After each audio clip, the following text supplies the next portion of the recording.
اصل میں جس وقت آپ لوگ باغی ہو جاتے ہیں نا تو آپ ان حلقوں میں جاتے نہیں. جائیں ذرا اور دیکھیں کیسے کیسے لوگ وہاں پائے جاتے ہیں. میں تو چونکہ رہا ہوں اس لیے میں نے تو اپنی آنکھوں سے دیکھے ہیں, میرے اپنے کچھ تجربات ہیں اور وہ بالکل ٹھیک ہے, ایسے ہی ہوا ہے. خود میرے اپنے ساتھ بعض بزرگوں کے تجربات ہیں جن کا انکار نہیں کیا جا سکتا. تو یوں نہیں ہے کہ یہ علوم باقی نہیں رہے یا ان کے ماہرین باقی نہیں رہے, ایسا نہیں ہے. ہم اس دنیا میں جاتے نہیں. میں سیکریسی کی بات کر رہا تھا, اس کے اندر جب یہ انیل حق والا نعرہ جو سر ربوبیت کا راز افشاں کرنے والی بات ہے, تو وہ سیکریٹو نہیں ہوا تھا کہ تم ٹھیک تھے لیکن تم نے بات آگے کیوں کر دی, اس ریفرنس میں اگر بات کی. ہاں یعنی وہ یہ کہتے ہیں کہ یہ جو علم ہے یا یہ جو دنیا ہے, اس دنیا کو عامی لوگوں کے سامنے نہیں آنا چاہیے. عامی لوگوں کے سامنے عارفوں سے بیان کی جائے گی, بیان ہو.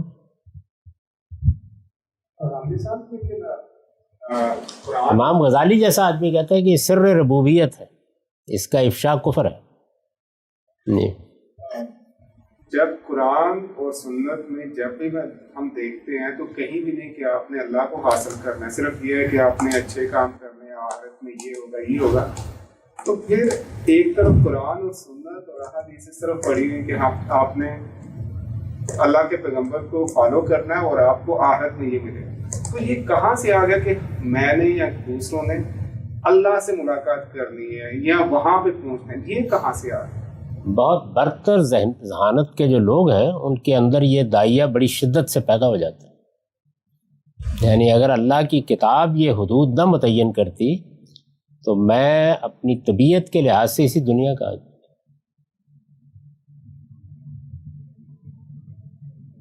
ایک خاص طرح کی ذہانتیں ہوتی ہیں جو نہیں مطمئن ہوتی ہیں اتنے پر. یعنی دل چاہتا ہے کہ اگر یہ دنیا حاصل ہو سکتی ہے تو کیوں نہ حاصل کی جائے. دلی کا نام لے کر علماء کرام اور صوفیہ نے تو ایک تہلکہ مچا دیا, یعنی کہ اسلام کو جڑ پہ کمہاری چلا دی انہوں نے. بس سخت باتیں نہیں کرنی, اس سے بچنا چاہیے. بہت زیادہ اس کے اوپر اسلام کے میں بار بار یہ توجہ دلاتا ہوں کہ اب ہمارے ہاں علم کا طریقہ ہونا چاہیے چیزوں کے بارے میں, اور علم کا طریقہ یہی ہے کہ آپ مختلف نقطہ نظر کو, مختلف تعبیروں کو بے کم و کاست جیسے کہ وہ ہیں سامنے رکھ دیں. اب یہ برسوں ہو گئے اس مضمون کو چھپے ہوئے, تو بہت سے لوگ یہ تبصرے اس کے اوپر کرتے ہیں کہ دیکھیے اس میں انہوں نے چند اقتباسات بیان کر دیے ہیں, پوری بات بیان نہیں ہوئی. تو میں ہمیشہ یہ کہتا ہوں کہ بھئی آپ اس میں سے سب سے زیادہ کوئی نازک مقام لیں ایک, اور اس کو اصل سیاق سباق میں رکھ کے بتا دیں. یہ پچھلے سارے عرصے کے دوران میں یہ کام کسی نے نہیں کیا, وہ اپنی جگہ پڑا ہوا.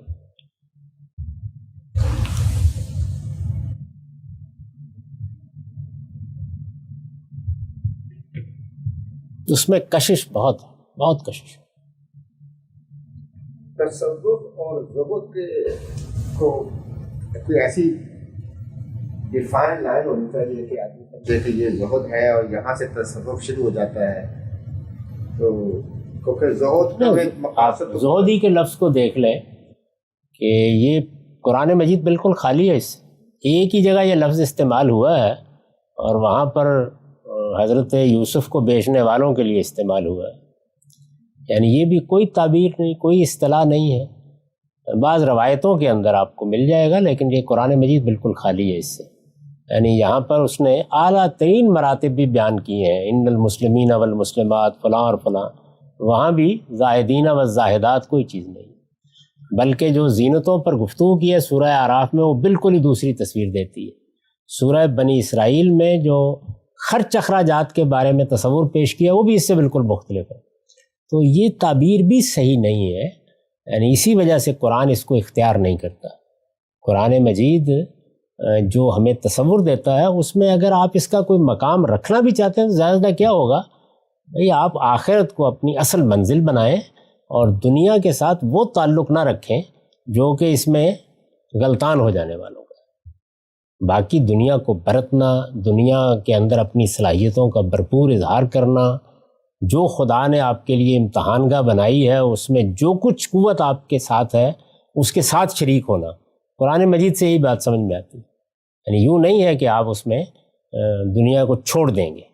تو زہد کی بھی کچھ اچھی تعریف کر لینی چاہیے تاکہ وہ کہیں قرآن مجید کے نظام میں بیٹھ سکے، ورنہ مشکل ہے. حسن بصری کے بارے میں تو یہی لکھتے ہیں کہ بھی زاہدین کے بعد تابعین میں تھے تو زہد کا انہوں نے شروع کیا سمتھنگ لگ دیٹ. تو یہ ابتدا یہی سے ہوئی ہے. یعنی انسان کے اندر غیر دنیا ہے، دنیا میں لوگ غلطان ہو گئے، رسول اللہ صلی اللہ علیہ وسلم کے بعد سیاست بازی، جنگیں، تو اس طرح کی جو صورتحال ہے اس میں شروع میں اس جانب وہی لوگ آئے کہ جو اس سے بیزار تھے اور بڑی نیک نیتی اور اخلاص کے ساتھ یہ سمجھتے تھے کہ اس دنیا میں پڑھ کے حاصل کیا ہوا ہے ہمیں. تو انہوں نے یہ کوشش کی کہ وہ ایک ایسی زندگی بسر کریں جس میں دنیا کی آلائش کم سے کم ہو. شروع میں کوئی ایسی بڑی قابل اعتراض چیز بھی نہیں تھی، زیادہ سے زیادہ ایک رجحان طبیعت آپ کہہ سکتے ہیں. آگے بڑھ کے پھر فلسفہ بننا شروع ہو گیا. اور انٹرسٹنگ یہ ہے کہ جاوید صاحب یہ قرآن جی سے اس کو ایکسٹریکٹ کرتے ہی مطلب اس کے علاوہ جا نہیں سکے. یہ جو آپ نے بھی باتیں بتائی وہ مجبوری ہے نا. لیکن یہ ہے کہ دیکھیے میں نے تو قرآن مجید میں آپ میری تفسیر دیکھیں، اس میں ان مقامات کے اوپر بڑے تفصیلی نوٹ لکھ دیے ہیں. قرآن بالکل قبول ہی نہیں کرتا، اس رجحان ہی کو قبول نہیں کرتا، اس کو بھی قبول کرنے کے لیے تیار نہیں ہے. یعنی وہ یہی چاہتا ہے کہ دنیا سے آپ اس لحاظ سے بے رغبت ہوں کہ یہ کبھی آپ کو اسیر نہ کر سکے، کبھی حق و باطل کا معیار نہ بن سکے، کبھی آپ کو خدا کی نافرمانی کی طرف نہ لے جا سکے، کبھی اعلیٰ مراتب کے راستے میں رکاوٹ نہ بن سکے. اس پہلو سے ضرور کرتا ہے بات، لیکن دنیا کی زینتوں کے بارے میں تو یہ کہتا ہے کہ یہ زینتیں پیدا ہی میں نے اہل ایمان کے لیے کی. کون ہے جو اس کو حرام قرار دیتا ہے؟ تو ظاہر ہے کہ جب زینتوں کے بارے میں آپ کا تصور بدل جائے گا اور اس طرح انفقوا لم یسرفوا ولم یقتروا وکان بین ذالک کے وہاں پر آ جائیں گے تو وہ دنیا بن نہیں سکتی. پھر اس کے نتیجے یعنی آئیڈیل دنیا جو اللہ تعالیٰ پیش کر رہے ہیں اس سے بڑی مختلف ہے.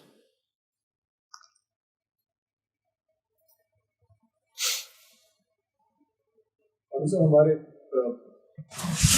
بہت سے علماء جو ہیں وہ جن چیزوں پہ حرمت کے فتوے لگاتے ہیں ان کی ایک بنیاد یہ ہوتی ہے کہ یہ چیز آپ کو خدا کی سوچ سے اور ذکر سے دور لے جاتی ہے، جیسے میوزک ہو گیا اور اس طرح سے بہت سی چیزیں.